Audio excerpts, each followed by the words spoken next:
So she is a comedian, actress, author, and now daytime talk show host. Give it up for Sherri Shepherd.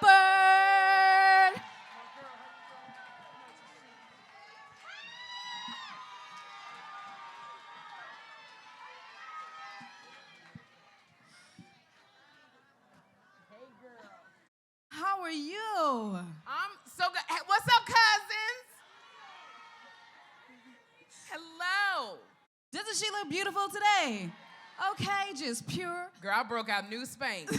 That's what I'm telling you. Woo. So, Circle of Sisters, we're so glad to have you here.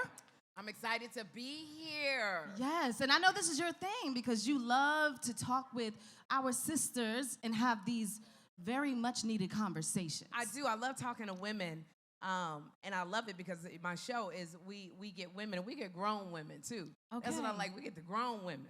So, yes, it's nice to come sit in front of grown folks. Yes, it is. And have a conversation. Okay, so let's talk about your circle of sisters. Yes. Because you have a strong group of women around you. Mm-hmm. So let's talk about some of the most influential ones. What do they give you? Like, what kind of conversations do you have? Because, you know, we all have the friends that we go to. Yes. Like, I got my homegirl that I call if I'm going through a breakup. Absolutely. Another one if I need her to tell me about Jesus and how I need to get my life together. What about you? Because you have some very influential friends. Now, I have my girlfriends that y'all don't know, which is Vonda, Cynthia, Angelina, Jakina. Now, those are the girlfriends you don't know. So I'll give you the ones that you do know. Okay. The ones that I've been riding with for 25 plus years in this business. The girl that will ride or die with me, who will go bust up a window in your car, would be Niecy Nash. Okay. That That sounds about right. And she will look good while she's doing it. That one that will give me the comfort and the nurturing, that's a Garcelle Bouvet. Oh. And the one who's loud and will go into 7-Eleven and just be lit, that's a Tisha Campbell. Yes. That's the one that just makes me laugh and acts like a dude, Kim Whitley. and I say these names because those are the names that you know, because we've all been poor together. Yes. We all struggled together. We all talked about on the front porch when Niecy lived in the back room of her mama's house. She would come and she would do my hair, and we would talk about the dreams that we had and what we wanted to accomplish. You know, she was going through it with her baby daddy. I was going through it, you know, so that's why I mentioned those names, because you don't know Angelina, Jakina, Vonda, but you have a and new Cynthia. friend, though. You got Robin Roberts. Robin Roberts. And, you know, it was so funny because I have a problem taking on new friendships. That's something I have to get better at, opening myself up to. That's Drake's fault. He said no new friends. No, and we all believed him. It's hard. But this is important because we can't get to where we need to be without new experiences. And so for me, it's always been hard because having a friendship, I take that very seriously. And when you have a real good friend, you know them. You done been through things with them. They know you. You have shared your deepest confidences. You know, and so it's easy to jump in there with them. Like I'm gonna tell you, like with Niecy, when I was going through it with that second husband that she introduced me to, and we was going through it, I still ain't got over that one. I tell her all the time. But I tell you, this is a ride or die. It was in all of the tabloids, and she called him up. She went in her closet, and she called him up and cursed him out. And she said, I wish you would say one more thing about Sherri. Say one more thing. And he said, this is when she was married to her husband, and he said, I'm going to tell your husband. And she said, tell my husband. What you going to do? And Jay was standing behind her. He said, Niecy. And she looked, and she was like, I just got to finish cursing him out. Hold on. So it's, you know, it's those friends that you just go through things with. But Robin Roberts, I said I was going to step out of my comfort zone. Yeah. That's what it is for me this year, stepping out of my comfort zone and saying, let's get together, let's have dinner, because you got a lot of where I'm trying to be, and you got advice that I need to, you know, get from you and pick your brain. When Miss O calls, it's like that's who I was gonna get to next. So just go ahead and say who Miss O. Y'all know who Miss O is, right? The Oracle, I call her. Baby. I just look at her phone on my you know, when the caller ID comes up and it says Oprah, and I just look at it and walk in the kitchen. Wait, you leave her on? I just leave a call. It's stepping out of the comfort zone. You're not used to it. Not being used to it, and sometimes you go, am I worthy? Sometimes we fight with, am I worthy to be hanging out at this party? Because I'm used to hanging out at that party. And sometimes where God is calling you, you must go into the doors because if you don't need God, then you can't walk through those doors. Say that. So being open to coming out of my comfort zone, because these ladies that are coming to me, they have something that I also need. And I think that I have things that they need as well. So I love that. I'm going to come back to the comfort zone because that goes into just everything. You can apply that in everything. But speaking of Oprah, I love the quote, "You are in control of your energy," right? yes. One, when she said that, what did that mean to you first? Miss O said, when I was talking to her about being scared about doing this talk show, she said, don't worry about ratings. She said, it's energy. She said, the energy that you put out is the energy that the audience will give back to you. And you want to be in the right energy. And she said, you know, make no mistake, when you're in negative energy all the time, negative will come back to you. And so that's all I've been paying attention to is what is my purpose for being on this talk show? What is the intention? What is the intention of the energy? The intention is the energy to make you feel good. The energy is that I want you to be able to escape. I want it to be fun. So that's the energy that I put out. And I think the ratings have shown. They said I'm the #1 new talk show. So I think that, congratulations. Thank you. It's surreal. But I think that that's the energy coming back at me. Absolutely. I love that. And for those of you, some people might call it the law of attraction. Right. Some people might call it manifestation, which is in the Bible. And they say, what? That there's power. There's power in the tongue. There's It's power very in the tongue. true. Absolutely. Very true. A tongue can sink a ship. Absolutely. What it said, tongue is like a rudder. A tongue can plant seeds or a tongue can destroy. So for me, what is my tongue doing? So if you want to call it manifestation, it's God is in it. And so for me, my tongue is like I just want to plant seeds of joy and plant seeds of just you able to escape. If you're at the doctor's office and you just laughing at that, what is that silly Sherri gonna do? There That's you go. what we That's get, the tongue. though. And we love it. We love it. Y'all watch the show, right? It's so good. And It's I so good. appreciate it so much. Yes. So let's talk about comfort zones, okay? Because obviously it takes a lot to get in this position where you are now. And a lot of people don't know the journey, the struggle, the ups, the downs, but it's necessary in order for growth. Oh my God. So tell me about that with you. I think that people can't, I'm sorry for interrupting you, JusNik. I think I talk too much. No, you don't. No, you don't.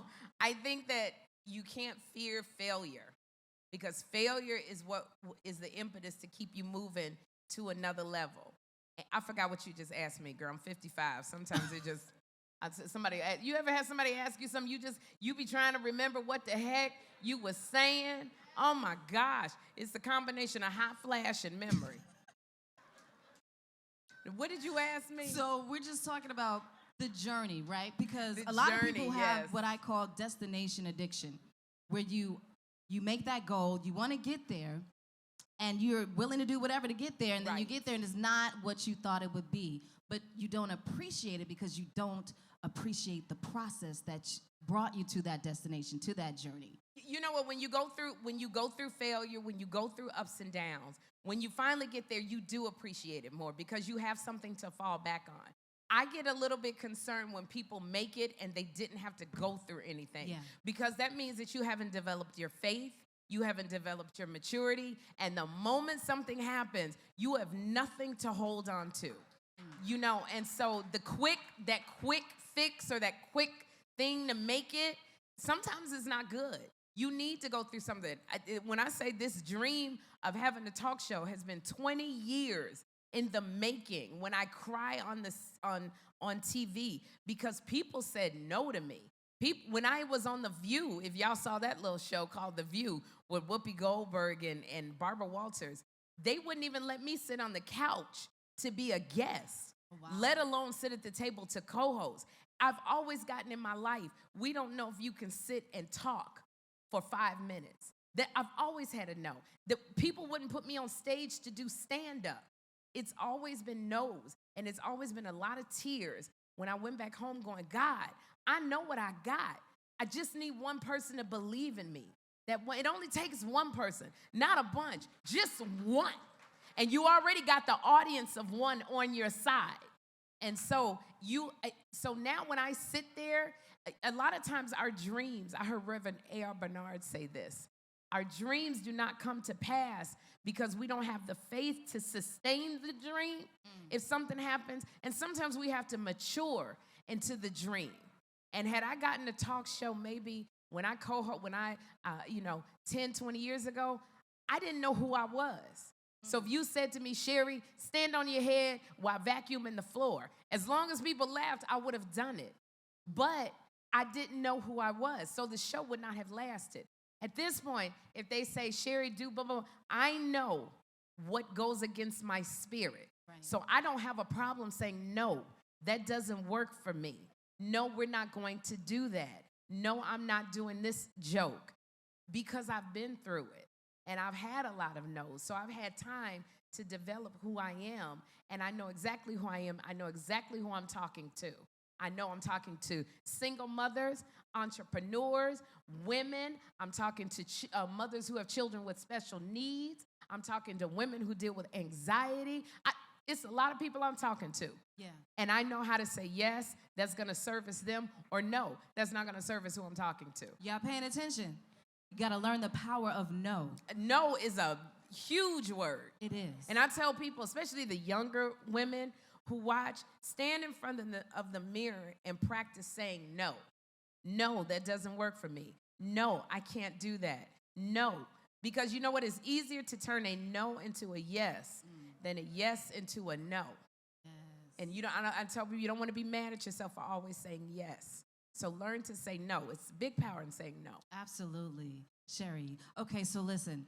They all say that right before your blessing, you always have like this crazy moment. Mm-hmm. Did you have a moment like that where you were like almost like, I give up, God, not gonna do this? Oh, before every blessing is supposed to come. Wow. And you think, when something starts getting easy and you can do it with your eyes closed, then it's probably time for you to move.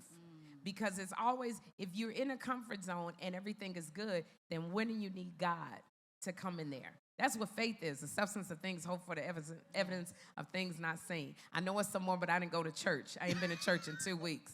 So I'm quoting, but I remember when they let me go from The View. And The View was something I was going to leave because Barbara Walters had left, and I said, I want to do my own talk show. But then I knew I was going through a divorce, and I said, nope, got to stay. Money, you can't let money be your thing. And I said, I got to get this. I got to bank this money. Right. I got to get. And I remember, and they let me go. And I sat in front of the mirror, and I said, Father God, what am I going to do? I'm about to go through an expensive divorce. I got a child with special needs. My son has autism. I got a child with special needs. I'm out here in New York. It's expensive as heck. What am I going to do? And I remember God said, just as sure as he sounded just like Barry White. And he said, that's how God sounded when he talked to me. He said, do you trust me? And I said, by the skin of my teeth, I'm hanging on. And he said, that's all I need. And he said, I am that I am. He said, when I put people in places, people and things in front of you to bless you. But when they're no longer here, I am here. Literally, I was in my mirror, and that's what for me, I'm spiritual, the Holy Spirit was saying to me. And do you know, I got a call in from Will Packer, and he said, I got this movie called Ride Along 2. Would you like to play the wedding planner? Then I got another call probably a day later going, would you like to be on Broadway playing the evil stepmother? Keke Palmer is playing Cinderella. Wow. Would you like to? Do you know, I did not work for 2 years after I left The View, but yet every bill was paid. Every therapist appointment was taken care of. He never failed me. And so sometimes you cannot see it, but you just got to hold on. Absolutely. I love it. I love it. I love it. So speaking of the movies, the roles, yes. Do you want to do more of that? Like, is there a role you want to play that you haven't done yet? Like, you know what? This is on my list of things to do. You know, I tried my hand at drama, and I loved it. I was in a movie called Brian Banks, and it was about a boy that was accused of rape at 16. It was with Morgan Freeman and Greg Kinnear, and I played his mother. And it was a great drama, but it was too much crying for me. I'm just crying, and I was in the bathroom trying to get into my little scene, and somebody was like, I loved you on Dancing with the Stars. And I was like, for real? No, I got to cry. Drama, I like it, but I like making people laugh. That is the calling on my life, to make people feel good. So I would love to do I'm in development for a comedy right now for TV, and I want to produce movies for other people. I want to give I'm so thankful I got this platform because I can bring people on that I admire, that I want to talk to.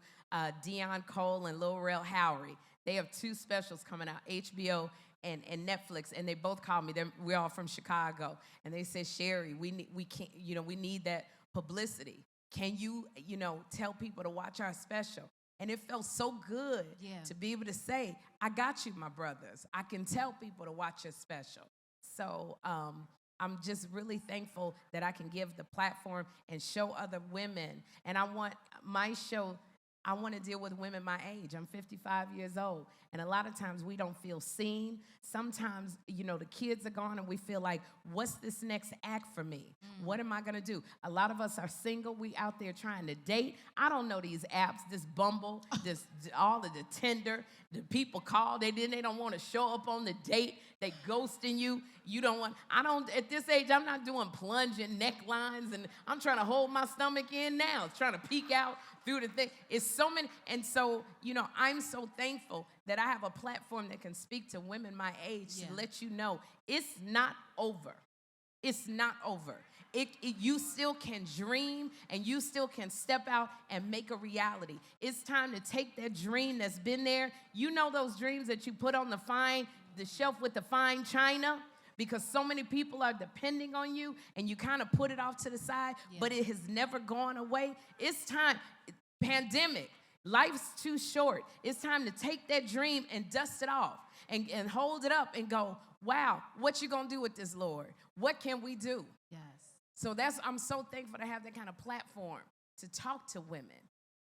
I love it. So you are a mom, as you mentioned. Mm-hmm. Now, I know that your schedule and work can be tedious. So how do you balance work life, family, love life? That boy is 17 years old, and I texted him. I said, you ain't too old for me to pop you upside your head. Don't let the glam fool you. 17 years old. It's the balance is every day I pray of what is my assignment.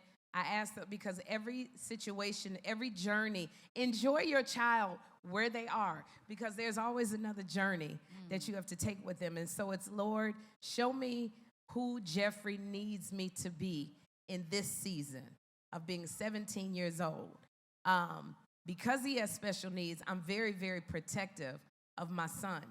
But I had a prophecy from somebody, and they said, you have to release him. You've got to release him. God said, who knows him better, his mother or the one who created him? And when I tell you I was on the floor in tears, because y'all know if you have a boy, y'all know trying to raise a boy in this lane of how we doing it is scary. And I did not want to come to New York, because New York it can be hard. But somebody said to me, they said, Sherri, New York is not for you. It is for Jeffrey, because that is where he will find his independence. So right now, letting him even on the train by himself. They, his school where he's at, they teach him how to take the train. And I'm always like this. Right. But I know that it's a different season, and I've got to trust that the one who created him is going to take care of him. Yes. So he better be in that house, is what I say, and he better not be on that phone. Don't get it wrong. It's still some stuff we got to do. Absolutely. But I always pray first. I pray, Lord, don't, show me where I need to be, who I need to be. It's hard sometimes. And I had to call Miss O because I was missing conferences. I love you call her Miss O. I call her Miss O because I just can't say. You can't call her Oprah? It's hard going, hey, Oprah, what you doing? It's easy for me to say, hey, Miss O. Yeah. But I did call her. I said, I'm doing this talk show, but I'm missing conferences with Jeffrey's teachers. I'm not there because they got me flying out of town to meet affiliates. And she said, you must make Jeffrey the priority. And she reiterated, you've got to say no. And it's amazing when you say no. I went to that company. They were sending me out of town every week to meet an affiliate. I was not seeing Jeffrey. And I said, that doesn't work for me. And they moved everything around and gave me a 5-week break. No is a powerful word. Yes, you it is. teach people how to treat you when you say no. And we got to step out of the fear of, oh my gosh, what if they do, maybe it was not for you. So I'm and a let big go of believer. the guilt of saying no. Some people hold on to guilt and say, well, I And have to sometimes say with our yes. kids, we gotta just forgive ourselves. We are not perfect. Yeah. I don't care how well you raise your child. They gonna be in therapy. Either we was to this, we was not enough that, why we didn't do, why you did do. Right. Because we go through the same thing with our parents. He gonna be in the therapist's office at 3 o'clock going, my mama, she didn't let me. She would. You do the best that you can do. And, sometimes we don't. I still have homework. I didn't know that boy was supposed to be reading Hamlet. He's in September. He ain't finished reading Hamlet. It's not going, you know what? The earth is not going to go to hell in a handbasket because he didn't finish his Hamlet assignment. Oh, he going to be put on punishment. Don't get me wrong. But it's okay that I didn't stay on him. Yeah. School is different now, though. Girl. Have you seen some of this work? First of all, school is different. They got these rooms. Everything is on a Zoom. I don't know about y'all. I'm so Zoom fatigued. I don't know what to do. I can't take it's Zoom classes. It's new math. The math. I have a 6-year-old niece that I have custody of. Yes. It's supposed to say what's 1 plus 1. But then no it's got more. all these words. Write the number fact. I'm like, wait, what? What I don't you like mean? What's this 1 math. plus 1? Mm-mm. I like It's the too much. basic math. All of that, the algebra, the geometry, I can't, Yeah, well, you did a good job, though. If nobody's ever told you, you've done a great job. Thank you so much. So the balance. So how do you balance the love life? The what? Oh, okay. I need some. Get some more. The left. Gotta go to a different question. I'm sorry. I didn't mean to get you choked up on that one. The love life. Right now, I'm good. Right now, I'm in a place where I'm saying to God, I'm sorry, I do not have COVID. I know y'all was thinking, it was some people going, ooh, shoot. I'll be talking so much, it went down the wrong tube. This is what I've been saying to God. I'm excited about who you're going to bring in. I'm excited. I refuse to give in to the, because somebody told me it was a comic one time when I was talking to him. He said, Sherri, at this age, it gets, the window is closing on what you're going to get. Men not going to take that mouth. Da-da-da-da-da-da-da. And Kevin Samuel say this. And you not what. And I'm telling afterwards, after he talked to me, I was just like, wow, your prospects are low. Right. And I said, Lord, it only takes one. And I'm going to stay in the place of excitement for who you are going to bring. I'm asking God, give me what I need. Not what I want, what I need. And so I'm good. I love that. I've also said yes to dating because the one thing that's not going to happen is if you sit at home and you don't go out and you don't put yourself out there. But you like, God, send me a man. He not coming But you to like, your God, door. send me, unless he coming to fix your locks or the plumber, which a plumber would be great. But if you didn't get it, don't worry about it. But you have to, I've also said yes. So if somebody would say to me, would you like to go out? I say yes. And because I think that my problem is I would date and want to get married. The first couple dates, I want to get married. And I said, no, I date now because I just want the experience. It's nice to go out and learn how to talk. Sometimes some of us, we've been so busy raising our kids that we don't even know how to talk on a date. I know how to text and go in backspace and fix the word, but we don't know how to date and just have a good time. I would go out and be like writing his last name on mine. That has not served me. So now I just said, I would tell people, I'm single. I put it out there. If there's somebody you think would be good for me or we would have a good time, let them know. And so I did date. And one time I went to Atlanta to perform, I went on 3 dates in one day, breakfast, lunch, and dinner. It was great. I had a good time with one. The second one, his breath stank. The third one ghosted, but it was okay. It was nice just to get out and have a conversation and not be thinking of 10 years beyond that. So I dated a lot because now I feel like when that one comes in, I will know what I'm looking for. I will know what I need. I will know what's good for me. And I'll know. Yes. And when you date and you say yes, it also shows you what you don't want. And I realized somebody with stanky breath is not on mine. Because we got to talk. I got to take you with me. You got to be talking to people. I don't want them saying, Sherri, it's so sweet, but her dude, woo! Have you ever dated yourself? Yes, I have. I've taken myself I do. on dates. I go out by myself all the time. Do you know what it's like to be at Olive Garden and you make your order and then you go, but my date, Jesus would like some wine and a salad. No. I go out by myself all the time.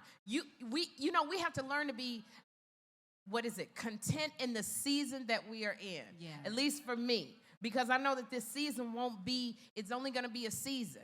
Yeah. So I want to know what I like to do. I like to go to Broadway shows.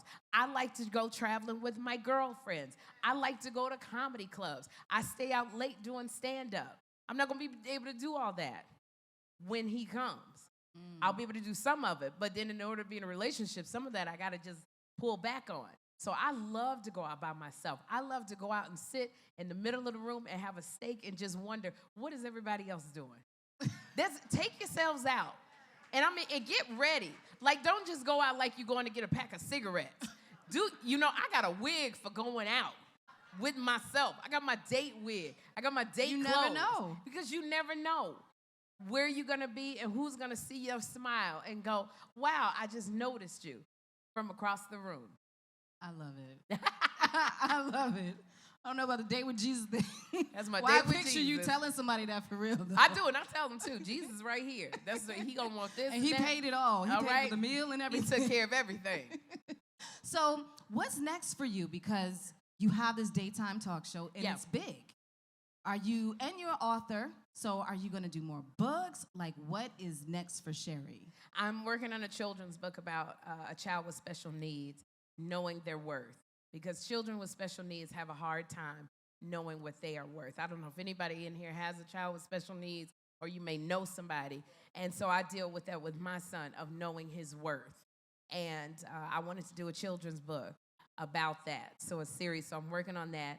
I'm working on developing a comedy. There's a couple projects for other actresses that I want to see work. There's a lot of younger women coming up that they are changing the game. And I want to put projects out that they can star in. Niecy Nash and I are working on a Christmas movie together. Oh, it's going to be hilarious. I already know. It is going to be hilarious. Girl. We were supposed to do it it was supposed to be out this year, but she booked this little show called Rookie Feds, and so she can't do it.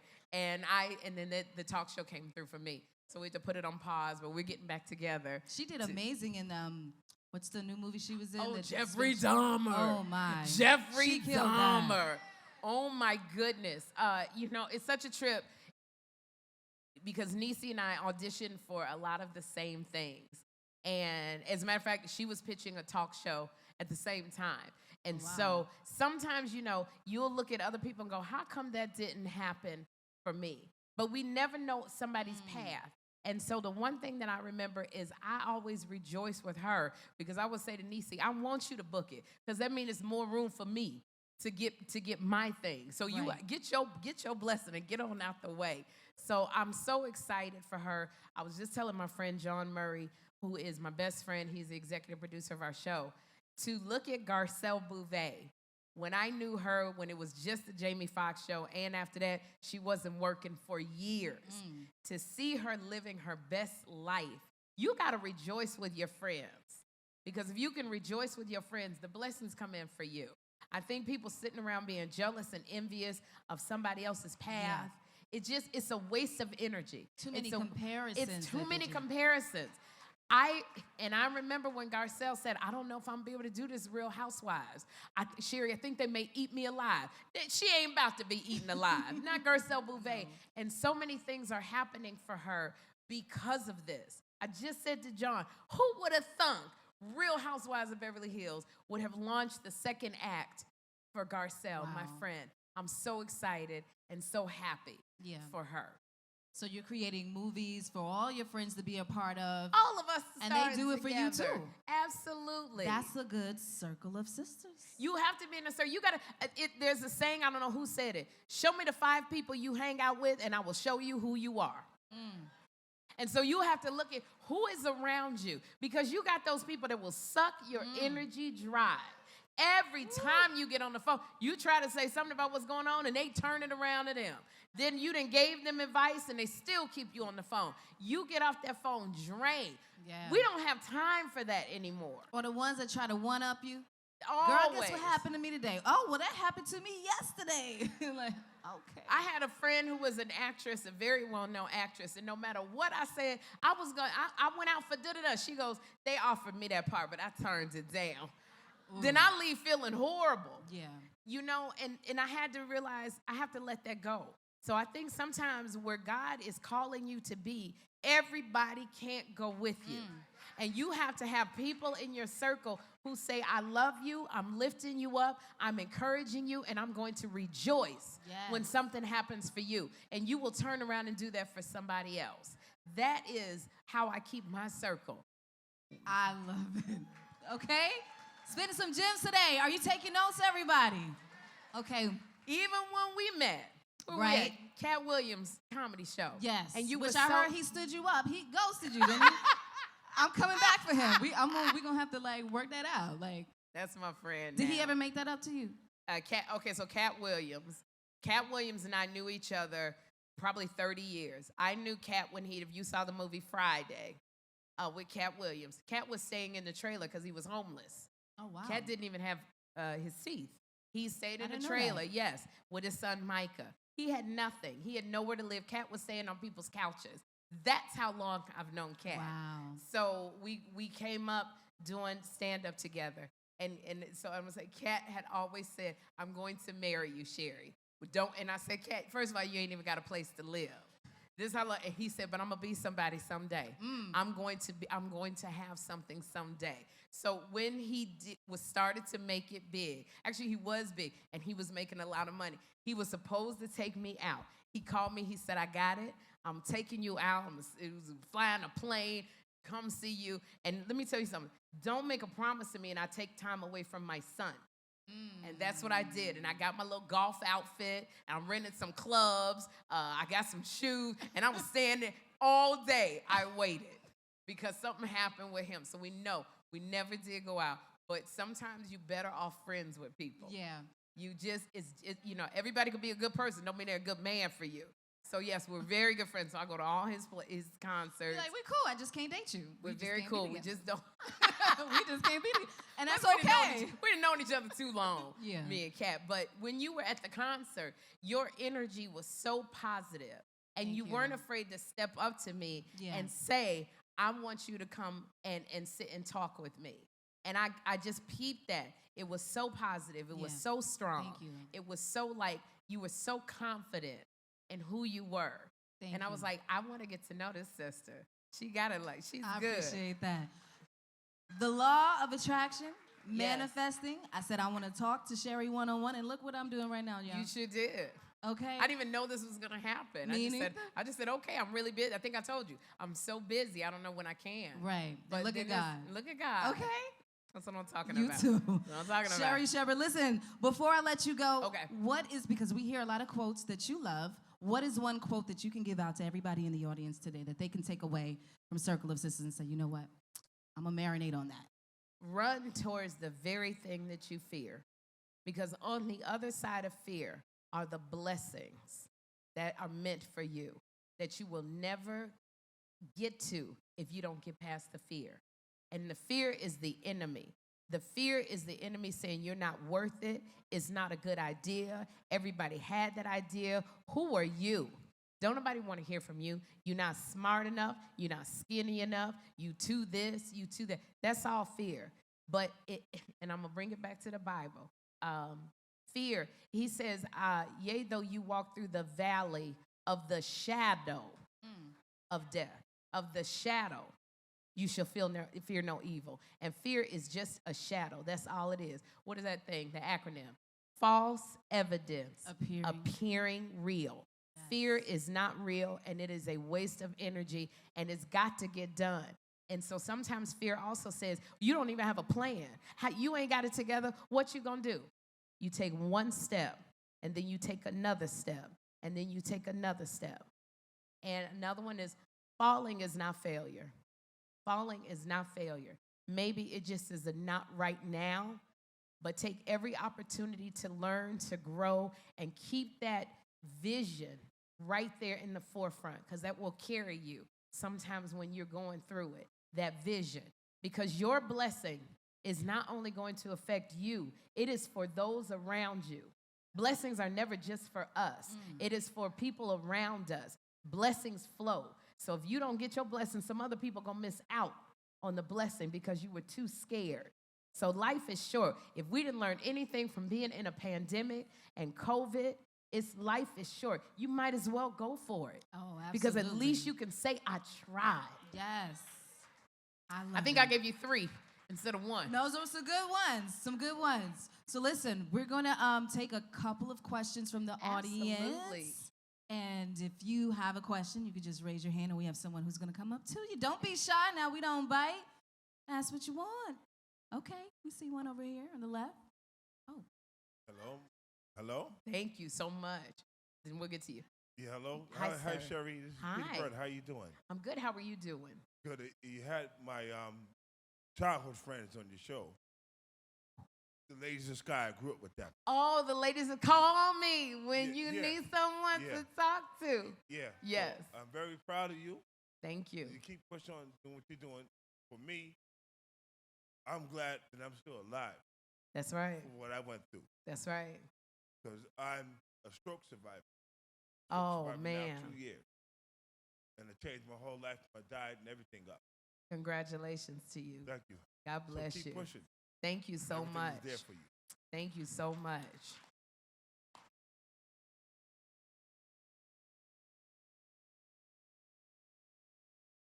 Sherri, I love you. Just wanted to say that first thing. Thank you, girl. Second thing also, any words of advice for first-time expectant? Please. Oh, you're a first-time expectant mom? Yes, ma'am. Congratulations to you. Thank you, and Grandma right here. Oh, congratulations. You know, I'm sure everybody's told you you're not going to get sleep and all of that. But when you look at your child, you will truly see how much God loves you. Because it's something about when you look at your child, that unconditional love, that thing that you would give your life for this child, when you go, this is how much you love me, God. And I would say, just enjoy, be present. Enjoy every season. And I'm going to say this over you. When you have a child, it's a whole different season of blessings. So that thing that you were fearful about, I would say go for it because you have somebody depending on you. It's not just you. And God will give you the blessings to meet where you are. You have a child, so he knows. And that's the one thing I always say to God, Lord, you know I got this boy. You know he got special needs. So you know I got therapy, physical, occupational, speech, and I can't do it if I don't have work coming in. You be talking to the Lord like he don't know. You be talking all slow, Father, laying it all out. He knows. And those are the blessings he's going to meet you with because he knows your needs. So having a child sometimes, Kim Whitley, when she adopted, I said, everything is about to change for you because you are doing the will of the Lord. And she adopted Joshua, and she went from working sporadically to that girl can't say, she got to say no to so much because she's able to take care of her son. So trust in that and trust that God has the same thing that was said to me. Who knows your child better, his mother or the one that created this child? So that's what I have to say. You're so welcome, and congratulations. Congratulations. Woo! New life. Yes, ma'am. There is so much that I could say to you right now, but I'm going to wait for our private time. Okay. But I'm going to tell you, I sit home every day, and I watch you. And I watch your audience, and you look amazing. Thank you. I want to say thank you for showing up and showing us that it is possible and to hold on to our faith. I named your audience Sherri Sugars because not only do you look amazing, but they come and they show up every day, and they all look amazing. So I just want to say I'll be looking for you on Monday, Tuesday, Wednesday, all the way to Friday. I will be posting in your group every day. My name is LaTanya Brown. LaTanya Brown, sis. Love it. Sherri Sugar. Okay. When I tell you, in my entire career, coming through that door, this is the first time I've never been nervous because I'm so clear on the assignment from God with this talk show, Sherri. I am very clear. We are not designed to take in this much doom and gloom, and we need an escape. And I pray right behind those doors when they're going, we're going to have a good time. I'm back praying. John Murray and I, who's executive producer, the only black male executive producer at a daytime talk show. I don't know what my friend is, but he is amazing. And we pray for the audience that's sitting there in the studio, and we pray for the audience that is watching, that God will meet them, that we could be the conduit to give joy. And I always say, Lord, can you show up and show out and show these people that side of you that loves to laugh? Because that's what people need is joy, and they need laughter. And for an hour, if I can bless you to escape. So I'm so clear, and I'm clear on my audience. And I'm so thankful for the number of my folk, the melanin folk, that show up for me. And that support means everything to me. So thank you. I appreciate that. Absolutely.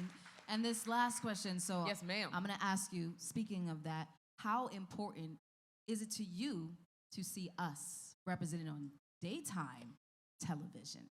It's so important. Every little brown girl and boy watching can see. I didn't get this. When that lady brought on the natural hair care dolls, I cried because I didn't have that. All my dolls had the silky hair. It means so much. The effects of that is so great. So to look up and be able to see representation, to look up and see a Sheryl Lee Ralph win that Emmy and say, this is what a dream come true looks like. Then I looked at her and I went, oh my gosh, I could do that. To see a Misty Copeland doing ballet at the Lincoln Center.